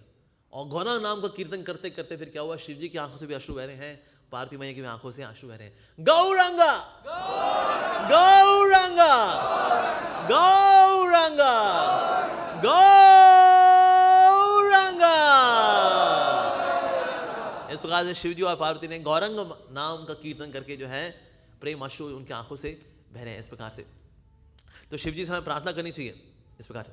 अच्छा, एक और जो चीज़ आती है जो कि है शिव जी से रिलेटेड, कि जब इतनी सारी लीलाएं हमने सुनी, जिसमें यहाँ लग रहा है कि शिव जी जो हैं भगवान विष्णु के, भगवान श्री कृष्ण के अनुगत हैं, उनके भक्त हैं, लेकिन शिव पुराण भी तो एक ऐसा पुराण है जिसके अंदर तो कुछ और बताया जा रहा है, जिसमें जो है शिव जी की दिखाया जा रहा है कि इस तरह से उन्होंने बल्कि सुदर्शन चक्र दिया तो उन्होंने दिया भगवान विष्णु को। तो उसमें जो है हम देख रहे हैं Shiv ji is having the supreme position. ऐसा कैसे? तो इसको एक्सप्लेन कर रहे हैं श्री जीव गोस्वामी। वो बताते हैं कि ना 14 मनवंतर होते हैं। 14 मनवंतरों में एक मनवंतर आता है, उसको बोलते हैं तामस मनवंतर। ये तामस मनवंतर के अंदर भगवान शिव जी को पूरा कंट्रोल दे देते हैं। तो इसलिए उसमें जो कुछ भी होता है, it is under the direction and supremacy and control and potency of Lord Shiva. सिर्फ 14 में से एक मनवंतर तामस मनवंतर, बाकी 13 मनवंतर में भगवान विष्णु ही रहते हैं कर्ता धर्ता, लेकिन एक मनवंतर आता है तामस मनवंतर। तामस मनवंतर में जो होता है उसको लिख दिया गया है शिव पुराण के अंदर। तो शिव पुराण है और क्या वो सच है? बिल्कुल सच है भाई, पुराण है वो, ये तो शब्द ब्रह्म है, तो शब्द ब्रह्म तो गलत हो ही नहीं सकता। तो लेकिन उसके अंदर जो लिखा हुआ है वो है तामस मनवंतर में होने वाली कथा। ऐसा उसमें फिर विष्णु जो है उनसे कृपा भी लेंगे, उनसे आशीर्वाद भी लेंगे, उनसे सुदर्शन भी लेंगे, और फिर जो शिव जी हैं ना उनका आदि देखा जाएगा ना उनका अंत देखा जाएगा। ही अपीयर्स लाइक अनंत लॉर्ड शिवा। लेकिन 14 में से सिर्फ एक मनवंतर में ऐसा होता है, और ये किसकी इच्छा से होता है? भगवान विष्णु की, भगवान नारायण की इच्छा से ऐसा होता है। ऐसा तो इस प्रकार से उस पर्टिकुलर मनवंतर में शिव जी बिकम्स द सुप्रीम। तो वो डिस्क्रिप्शन जो तामस मनवंतर का है वो है शिव पुराण के अंदर। तो इसीलिए जो शिव पुराण में है वो सच है। तो इसलिए शिव जी के जो अनुयायी होते हैं वही मानते हैं, देखो शिव जी शिव पुराण में ऐसा लिखा है, ठीक है, इनकी भागवत पुराण होगी, हमारे भी शिव पुराण है। हाँ जी बिल्कुल, शिव पुराण में लिखा है वो सही है, but out of 14 it is true only in one मनवंतर, तामस मनवंतर, दैट्स इट। ऐसा तो इस प्रकार से शिव जी जो हैं कृपा करते हैं और बहुत ही दयालु हैं, और उनकी लीला जो मोहिनी मूर्ति के साथ है वो भी बहुत विशेष है। इस पूरे जगत की कोई खूबसूरती उनको आकर्षित नहीं कर सकती, लेकिन अगर कोई खूबसूरती आकर्षित करती है शिव जी को तो भगवान की स्वयं की है। तो भगवान अगर कोई स्त्री का रूप लें, अरे उसके बाद शिव जी जो हैं he was running after Mohini मूर्ति। तो जब मोहिनी मूर्ति आगे आगे दौड़ रही है, पीछे पीछे शिव जी दौड़ रहे हैं, और शिव जी जब दौड़ रहे हैं तो उनका वीर्य भी गिर रहा है, और जब वीर्य गिरा तो उसमें से फिर वीर्य को जो एक इकट्ठा करके पवन देव ने जब अंजनी माँ के कोख में डाला उसको, तो वहां से प्रकट हुए हनुमान जी। तो इसलिए हम मानते हैं कि जो शिव जी के ही विस्तार है, उनकी शक्ति का आवेश है हनुमान जी के अंदर। ऐसा तो उनके अंदर शिव जी की भी कृपा है, साथ में भगवान विष्णु की कृपा भी है, क्योंकि जो मटकी थी जो कि यज्ञशाला में, जो कि पुत्र कामेष्टि यज्ञ था, उसमें जब राम जी के लिए भी हो गया कौशल्या जी के पास, उसके बाद बाकी 2 रानियों के लिए भी हो गया, जो बच गया था उसको एक ईगल उठा करके ले गया था, उसको अंजना माई को दिया, तो अंजना माई में जो उसमें बचा हुआ था वो लिया। तो शिव जी की भी कृपा थी उसके अंदर, विष्णु तत्व की कृपा थी। इस प्रकार से फिर हनुमान जी प्रकट हुए अंजना माई से। तो उनका जो वीर्य गिरा जो शिव जी का, उसको कलेक्ट किया पवन देव जी ने और स्थापित कर दिया अंजना माई के कोख में। तो इस प्रकार से पवन पुत्र हनुमान भी कहलाते हैं वो, और रुद्रावतार भी कहलाते हैं हनुमान जी। ऐसा, और विशेष रूप से शिव जी उन जगह पे दौड़ रहे थे जहां पर लोग ये मानते थे परम योगेश्वर है शिव जी। शिव जी बताए, हाँ मैं योगी हूं, पर मेरा योग है किन के लिए? मेरे ठाकुर जी के लिए। अभी स्त्री रूप में आए मोहिनी मूर्ति, देखो उनके पीछे पागल हो रखा हूं मैं। और उसके बाद उन्होंने आलिंगन भी किया उनका, भगवान का। यूजली अगर कोई व्यक्ति का वीर्य निकल जाता है तो बड़ा गिल्ट आता है, अरे वीर्य निकल गया, अरे आहा। लेकिन शिव जी बहुत खुश हैं, बहुत खुश हैं वो। तो वहां प्रभुपाद तात्पर्य में लिख रहे हैं, इसका मतलब है शिव जी का यह कार्य महामाया के अनुगत नहीं था, ये योग माया के अनुगत था। योग माया के अनुगत जो भी कार्य होता है उसमें कभी गिल्ट नहीं आता, अरे क्या हो गया यार, ओहो सो सैड। ऐसा कोई योग माया में नहीं। महामाया के कार्य में ऐसा होता है, अरे ओहो वीर्य निकल गया मेरा, ओहो। अरे शिव जी के अंदर गिल्ट नहीं आया। There was no guilt in lord Shiva after releasing his semen chasing after Mohini. कि उनको बताया, अरे मैं तुमने ठाकुर जी से आकर्षित हुआ। वाह। हालांकि साउथ इंडिया में देयर इज वन पर्सन, उनका नाम है Ayyappa. He is considered to be as a child of Mohini and Shiva. तो इस बात में ऐसा इसका कुछ शास्त्रिक नहीं है, लेकिन ऐसा साउथ इंडिया में there is a one cult जो कि ऐसा मानते हैं कि Ayyappa is a son of Mohini and Shiv जी की। जो उनका जो मिलन हुआ तो उसमें फिर जो पैदा हुए वो थे अयप्पा। पर होता है कि हमारे जो इस दुनिया में जो हमारे बायोलॉजिकल अंडरस्टैंडिंग है वो अक्सर हम भगवान पे और शिव जी पे भी डाल देते हैं ऐसा। सो Ayyappa can be having combined potency of Shiv ji and Vishnu. पर इसका मतलब ये नहीं कि कोई उनका वो रिप्रोडक्शन हो गया, वो लड़का लड़की वाला, ये सब जो है टुच्ची बात है। तो मोहिनी मूर्ति से आकर्षित हुए, लेकिन जगत की कोई सुंदरता आकर्षित नहीं कर सकती। स्वयं पार्वती को जो महामाया को अपनी गोद में बिठा करके भागवतम बोले, भाई वो क्या व्यक्ति होगा? That is Lord Shiva, that is Lord Shiva. इसलिए जब उनके जो चित्रकेतु महाराज ही तो देख रहे थे, कहते भाई जिस संकर्षण की मैं पूजा करता हूँ ये भी संकर्षण की पूजा करते हैं हम लोग। गुरु भाई लोग मजाक भी कर रहे थे ना, कहता अबे तू तो है। हंसी मजाक में जैसे एक बार ऐसा हुआ था हमारे, जैसे ईस्टर क्लास में हम लोग थे तो हम लोग कीर्तन कर रहे थे, वहाँ कुछ ऑस्ट्रेलिया से कुछ आए थे, स्टूडेंट्स आए हुए थे, तो सब डांस कर रहे थे। तो मेरे पीछे एक माता जी ने हाथ रख लिया था और हम लोग रेल बनाए हुए थे। अब मैंने ध्यान नहीं दिया, सबके गोरे हाथ होते हैं, प्रभु माता हूँ। तो हो गया कुछ समय बाद मैंने कहा अरे तुम माता जी हैं, तो मैंने छोड़ा के फिर अलग हो गए, फिर हमने डांस कर लिया। तो हम जो नीचे प्रसाद पाने गए तो एक बात बोला, अरे अमोगलीला आपको आज तो वाह माता जी के साथ डांस किए भाई आज तो मैं। तो मैंने उसको कहा, मैंने कहा मेरे को तो मैया ने सिर्फ टेम्पल हॉल में छुआ हुआ था, तेरे दिल को तो अभी तक छुआ हुआ है उसने। तो गुरु भाइयों में ये सब हंसी मजाक होता है। तो इस प्रकार से चित्रकेतु महाराज जी ने भी शिव जी के साथ मजाक किया था, लो जी पूरी दुनिया महामाया से भ्रमित हो रखी है और ये मेरा गुरु भाई महामाया को गोद में बिठाकर भागवतम कथा कर रहा है। तो हंसी मजाक गुरु भाइयों में चलता है, ऐसा दोस्त होते हैं, मित्रता होती है। लेकिन पार्वती माँ को इस बात का बुरा लग गया था, अरे ऐसे कैसे। लेकिन देखा जाए शिव जी क्या वैराग्य उनका देखिए, ओह माय गॉड, महामाया को जो गोद में बिठा करके भाव तथा करे, शुद्ध भक्ति बता रहे हैं ऐसा। और उनके अंदर कोई विकार भी नहीं आ रहा, there is no stimulation in his heart कि अरे बगल में लड़की बैठना। और जबकि पार्वती मैया इतनी सुंदर है, बहुत सुंदर है। सोचिए ना, जो वृकासुर नाम का व्यक्ति है जिसकी बुद्धि खराब हो गई, पार्वती माँ की कितनी सुंदरता होगी, लेकिन पार्वती माँ बैठी, लेकिन कुछ नहीं, नो इफेक्ट, ही जस्ट ग्लोरीफाइंग लॉर्ड कृष्णा। उनके हृदय में कोई विकार नहीं आ रहा शिव जी के। ऐसा वृकासुर की भी कथा शिव जी ने क्यों की? भगवान का महिमा बढ़ाने के लिए। अदरवाइज अब वृकासुर जिसने कि अपने अंग काट रहा है, सर्वर काट रहा है, और शिवजी प्रसन्न हो गए और आशीर्वाद ले लिया उसने शिवजी से कि जिसके सर पे मैं हाथ रख दूं उसका सर फट जाए, और शिवजी आगे आगे दौड़ रहे हैं, पीछे पीछे दौड़ रहा है। शिवजी कहते तो छुएगा क्या? नेत्र खोल के वहीं भस्म कर दें उसको? नहीं कर सकते शिवजी, कर सकते हैं, लेकिन शिवजी क्यों ऐसा है कि आगे आगे दौड़ रहे हैं, पीछे भस्मासुर दौड़ रहा है। और फिर उन्होंने फिर बोला भगवान श्री कृष्ण को कि नहीं, ये देखो, ये भस्मासुर से बचाइए मेरे को, वृकासुर से बचाइए।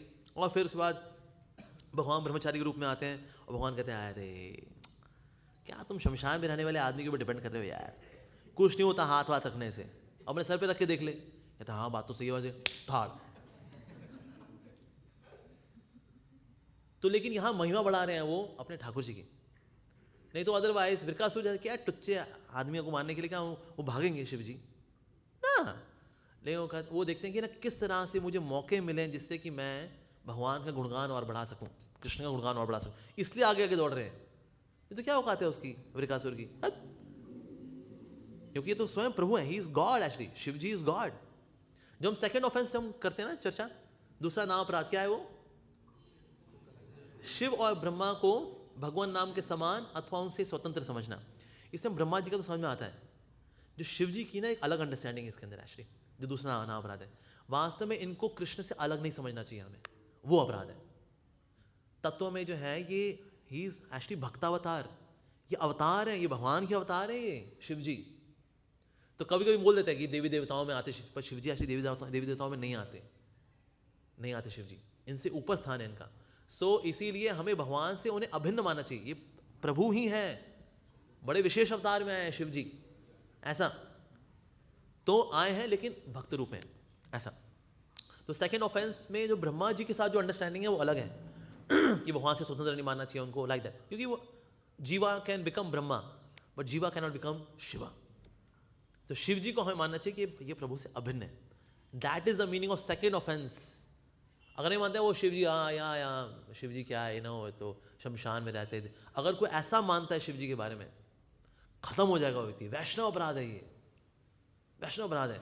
तो शिव जी की बहुत बहुत बहुत महिमा है। हमारे इष्ट देव भले ही कृष्ण है, लेकिन हमारे लिए पूजनीय है शिव जी, ऐसा।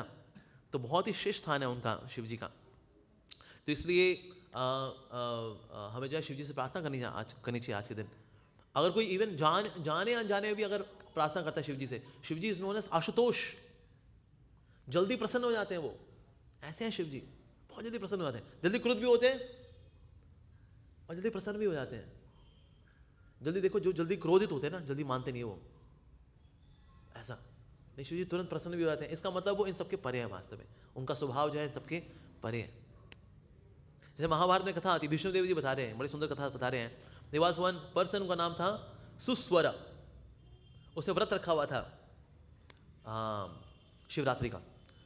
तो उसके पास आए ऋषि आए उनके पास, अष्टवक्र मुनि। उन्होंने कहा आपने व्रत रखा हुआ है, इतना ऐश्वर्य वैभव है आपके पास, क्यों व्रत रखा आपने? कहते मैं पिछले जन्म में एक हंटर था, तो मेरा कोई शिकार वगैरह कुछ हो नहीं रहा था, तो बड़ी मुश्किल से बस एक आध हिरन का ही हो पाया था। तो बड़ी तेज़ बारिश हो रही थी, तो मैं अपने आप को बचाने के लिए पेड़ पे चढ़ गया। मैं पेड़ पे चढ़ गया, तो वहाँ पर अब टाइम पास हो नहीं रहा था, भूख बहुत लगी हुई थी, भूख के कारण मैं सो नहीं पा रहा था। तो टाइम पास करने के लिए मैं क्या करता, वहाँ के पत्ते तोड़ तोड़ के मैं फेंक रहा था बस। पर असल में वो बेल का वृक्ष था और नीचे से शिवलिंग था। तो शिवलिंग में उसने पूरी रात उसने बेल पत्थर चढ़ाए। जब बेल पत्थर चढ़ाए तो उसका ये हाल हुआ कि अगले जन्म में he became very very opulent king as सुस्वर, ऐसा। तो शिव जी जो है दैट इज वेरी मर्सीफुल। पुराणों में एक और कथा भी आती है कि एक समय एक व्यक्ति था, वो चोर था। उसने देखा ये ना घंटे वगैरह खूब लगे हुए मंदिर के अंदर, ये घंटे वंटे चुराएंगे हम लोग, घंटे बेचेंगे और पैसा कमाएंगे। तो उसने एक घंटा देखा, बड़ा बढ़िया सा घंटा लगा हुआ था, सोने का घंटा था। तो लेकिन थोड़ा ऊपर था, तो ऊपर तो अंधेरे में क्या किया उसने, शिवलिंग था, शिवलिंग के ऊपर पाँव रख दिया उसने, और पाँव रख करके क्या कहा, तो घंटा खोल रहा था वो। जब घंटा खोला तो शिवजी प्रकट हो गए। शिवजी ने कहा तेरा कल्याण हो। कहते कल्याण हो शिवजी, आप कैसे प्रकट हो गए? क्या देखते उसको कहाँ खड़ा है? कहते ओ रे शिवलिंग पर खड़ा हूँ। ओ रे रे रे। तो उसने कहा लेकिन बड़ी हैरानी की बात है, मैंने आपसे कोई प्रार्थना नहीं की, कोई कुछ नहीं किया मैं, लेकिन आप प्रकट हो गए मेरे सामने, कमाल की बात है। शिवजी ने कहा कई लोग आते हैं मुझ पर जल चढ़ाते हैं, कई लोग आते हैं बेल के वृक्ष को चढ़ाते हैं, बेल के पत्ते को चढ़ाते हैं, लेकिन आज तक किसी ने खुद को नहीं चढ़ाया। तूने तो खुद को ही चढ़ा दिया। मैंने कहा ऐसा समर्पित व्यक्ति है तो देखो तो कल्याण करना बनता है तेरा। तो शिवजी जो है भावग्रही हैं, ये भी इज वेरी वेरी मर्सीफुल। तो हमें आज इस शिवरात्रि के दिन हमें प्रार्थना करनी चाहिए कि शिवजी का हमें आशीर्वाद मिले, हमारे भी अहंकार नष्ट हो। तो बहुत हल्का हल्का फील होगा, बड़ा बोझ लेके चल रहे हैं हम अहंकार का, मिथ्या अहंकार का, वो नष्ट करते हैं शिवजी। तो शुद्ध भक्ति का आशीर्वाद मांगना चाहिए, प्रेम भक्ति का आशीर्वाद मांगना चाहिए कि जिस तरह से जब भी प्रभु आते हैं ये हमेशा भक्त का रोल ही ले रहे हैं शिवजी। तो इसीलिए हम भी हमेशा दास दास दासानुदास के भाव में रह करके कृष्ण भक्ति कर सकें, हरि भक्ति कर सकें, इसके ये आशीर्वाद की याचना हमको करनी चाहिए। शिव जी की जय, परम कृष्ण भक्त शिव जी महाराज की जय, शिवरात्रि महामहोत्सव की जय। हरे कृष्णा। किसी को प्रश्न है? Just take 1 or 2 questions, then you will wind up. Already 9:30 हो गया। स्पिरिचुअल ऑपुलेंस जो आपने बोला, तो वो प्रेम, स्पिरिचुअल ऑपुलेंस भला क्या है? स्पिरिचुअल ऑपुलेंस वही है, कृष्ण प्रेम ही है। तो कृष्ण प्रेम देने के लिए सबसे अगर हमें आशीर्वाद की आवश्यकता है तो दैट इज लॉर्ड शिवा। सही भक्तों को ज्ञात हो कि आज दोपहर 2 बजे से श्री राधा कृष्ण मंदिर B block Patel garden Dwarka मोड़ पर हरिनाम संकीर्तन एवं हरि कथा का आयोजन किया गया है। कृपया आप सभी लोग संकीर्तन में पहुँचें एवं कृष्ण कृपा प्राप्त करें। जो लोग सेवा में सहयोगी बनना चाहते हैं वह अमित प्रभु से फ़ोन पर संपर्क करें 9953187163। हरे कृष्ण। हाँ जी।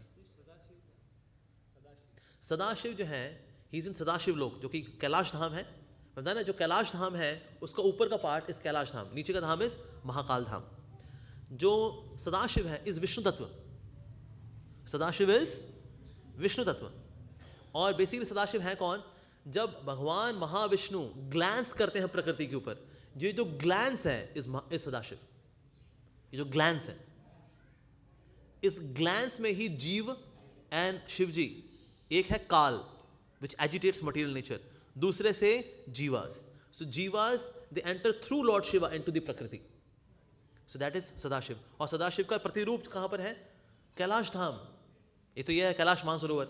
एक वो है जो कि ब्रह्मांड की भी बाहर है, ब्रह्म ज्योति में महाविशेष धाम है, उसके ऊपर वैकुंठ जगत है, नीचे भौतिक जगत है, बीच में है कैलाश धाम, शिवजी का धाम। तो इसका ऊपर का पार्ट है कैलाश धाम, जहां पर कि शिवजी सदाशिव के रूप में ट्रेनिंग देते हैं कि भाई क्यों घूम रहे हो निराकार ब्रह्म ज्योति में, एक तू ही निराकार, धन निरंकार, बहुत कर लिया तुमने, आओ थोड़ा हरि का नाम भी लो।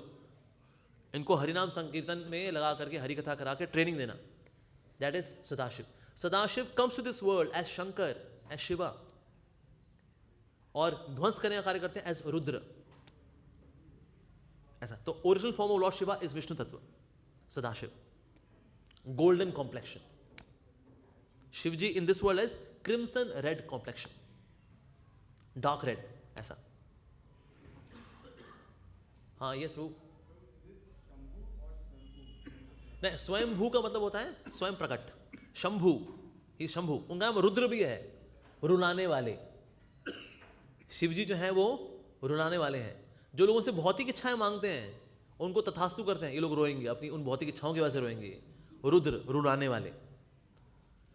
अच्छा, रुद्र का एक और मतलब भी है, जो इनके पास हरि भक्ति मांगने आता है उनके अनर्थों को रुला देने वाले। उनके अंदर का काम क्रोध लोभ रो जाएंगे, कहते हैं अब यार शिव जी के आगे आ गए, पुंगी बज गई हमारी, बैंड बज गई हमारी। तो रुद्र का मतलब है रुलाने वाले, वैष्णवों के हृदय में उनके दुखों को, कष्टों को, अनर्थों को रुलाने वाले रुद्र। और जो उनसे भौतिक इच्छाएं मांगने वाले हैं वो उनको भौतिक इच्छाओं को तथास्तु कह के उनकी इच्छाओं में उनको रुलाने वाले रुद्र। रुद्र का मतलब रुदन, रोना, जो रुलाने वाले हैं। जो ये खुद नहीं रो रहे, ये तो हाँ विरह में कभी रोए तो बात और है कृष्ण के, अदरवाइज रुलाने वाले, रुद्र, ये भी इनका नाम है। शंभू का मतलब आई डोंट नो।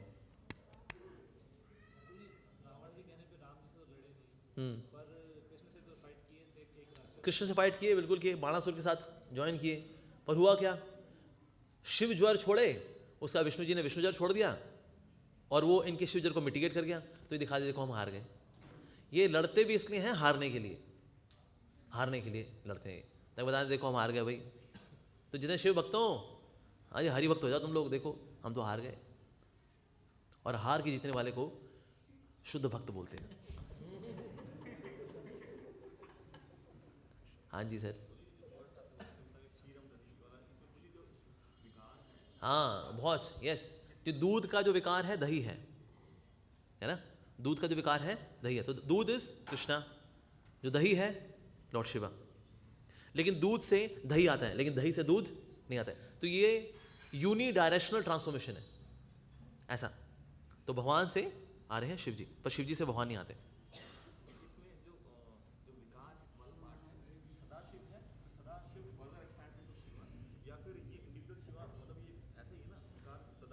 हाँ यस। तो सदाशिव है, सदाशिव जब शिव तत्व में आते हैं, इट्स लाइक अ डिफरेंट तत्व ऑल टुगेदर, ठीक है ना। सो दिस, ये विकृत रूप है। विकृत तो ऐसा नहीं कि दूषित है, it just a transform form of his own form. ऐसा जैसे पारसमणि है ना, कि चीज को छू ले उसको सोना बना दे, लेकिन पारसमणि पारसमणि रहता है। उसी प्रकार से उनका ट्रांसफॉर्म्ड एक्सपेंशन है शिव जी, लेकिन ये भी गुणातीत है। भगवान कृष्ण गुणाधीश हैं, यानी कि जो प्रकृति के तीन गुण हैं, माया के मालिक हैं, गुणाधीश कृष्ण हैं।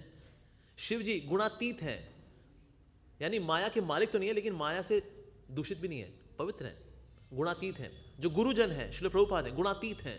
हम लोग गुणाधीन हैं, प्रकृति के तीन गुण के अंदर में है, माया के अधीन है, माया अधीन है।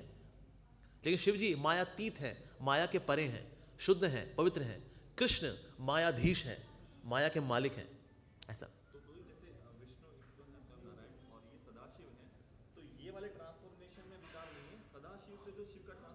हाँ, इसमें विकार है, एग्जैक्टली यस। जो प्रकृति के संपर्क में आते हैं देन फिर अब ये दधी वाला कॉन्सेप्ट आया था। उससे पहले Sadashiv is Vishnu himself, no change. Yes बिल्कुल एग्जैक्टली, विष्णु भक्ति, बिकॉज इज भक्तावतार ना, ही इज भक्ता, ही इज अ डिवोटी। भगवान भी है वो और भक्त भी हैं। जैसे चैतन्य महाप्रभु भगवान भी हैं, भक्त भी हैं। गिरिराज गोवर्धन भगवान है, भक्त भी हैं।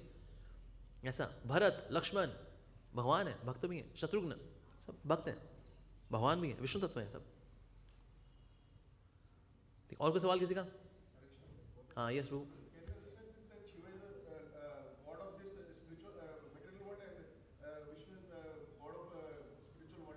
ऐसा बिल्कुल कर सकते हैं कि शिव जी जो हैं भौतिक जगत में प्रभु हैं, और भगवान विष्णु जो हैं या भगवान श्री कृष्ण आध्यात्मिक जगत के प्रभु हैं।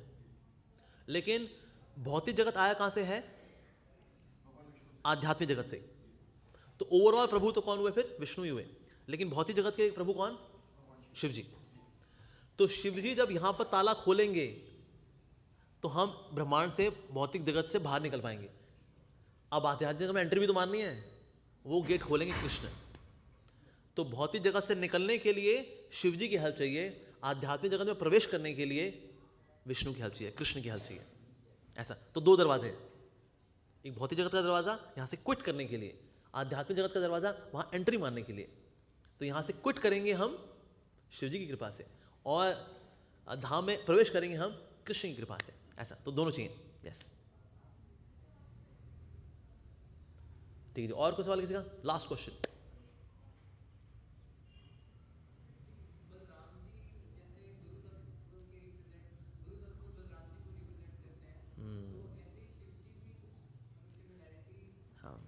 शिव जी जो है, शिव जी और बलराम जी में क्या कुछ कॉमन है? नहीं। बलराम जी जो है ही इज एक्चुअली गुरु तत्व,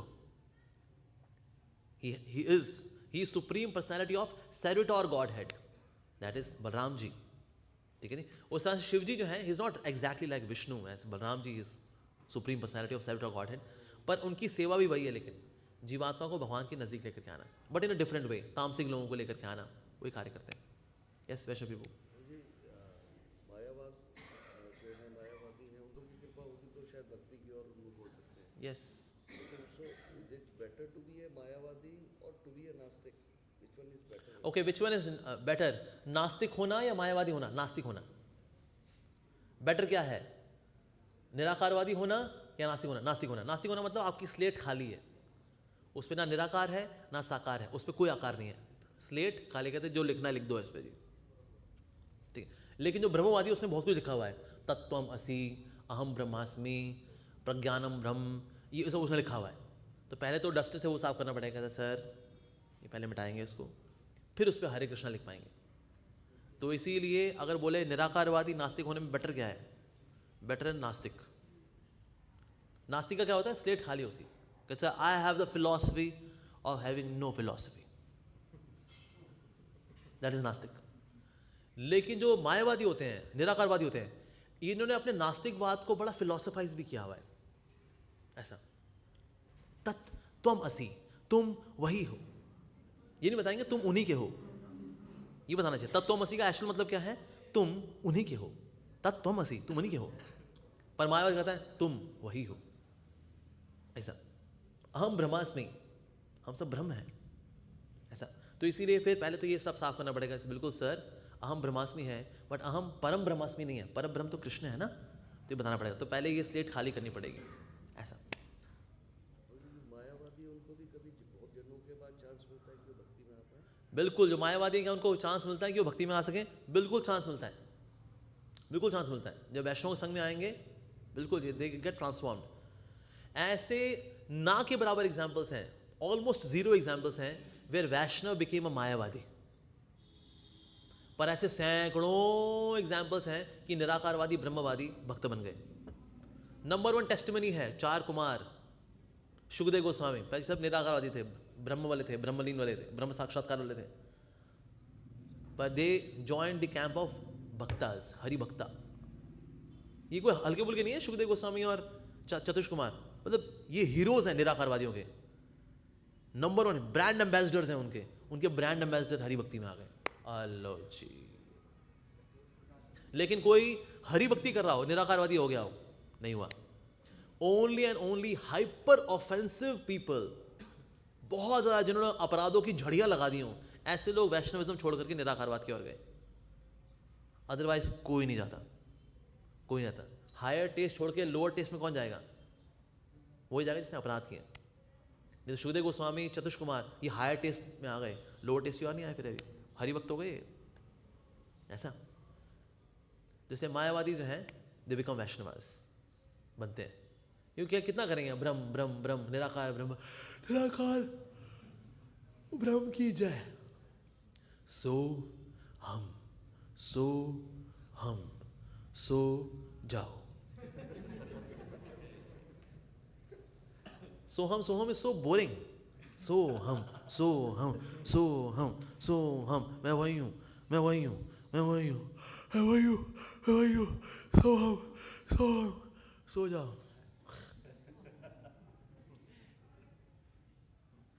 ये है सोहम। हमारा होना चाहिए दासोहम दासोहम दासोहम, ऐसा होना चाहिए। एक निराकारवादी था, वो हमारे हरे कृष्णा मंदिर के बाहर लिख गया, अरे ये क्या हरे कृष्णा करते रहते हैं, उसने बाहर लिख दिया सो हम। भक्त बाहर आया, कहता है अरे भाई क्या लिखे तुम? उसने आगे लगा दिया दा, अभी हो गया दासो हम। अगले दिन निराकारवादी फिर से आया, कहता है अरे दासो हम कर दिया, ये लोग बहुत बदमाश लोग हैं ये लोग। उसने आगे लगा दिया स, अब हो गया सदा सोहम, मैं हमेशा से वही हूँ। भक्त ने कहा हमारा काम क्या है, दा लगाना, उसने आगे लगा दिया दा, अब हो गया दास दासो हम। तो निराकारवादी का भाई तुम जीते हम हारे। सोहम बन गया दासोहम, उसने बनाया सदा सोहम, अरे दास दासोहम। ऑलराइट, शिव जी की जय, हरे कृष्णा। श्री प्रभुपाद की जय, वैष्णव भक्त वृंद की जय, थाई गो प्रेमानंदे, हरि हरि बोल, हरे कृष्णा।